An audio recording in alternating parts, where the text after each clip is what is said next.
చట్టం ప్రకారమే మీ చట్టం ప్రకారమే లంచం ఒక నేరమంట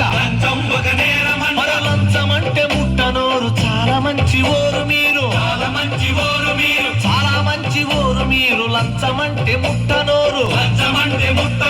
కానీ ఒక అనుమానం వింటనంటే విన్నపం మీ అల్సేషన్ కుక్కకెంత మారుతి కారుకెంత క్లబ్బుల్లో కాదెంత ఫారిన్ విస్కీ బుట్టికెంత రంగుల బిల్డింగుల రాయికెంత రంగుకెంత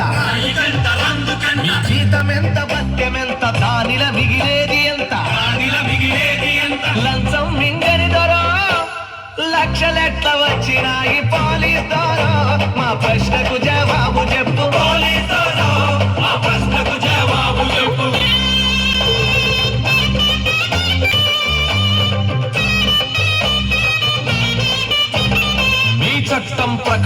మీ చట్టం ప్రకారమే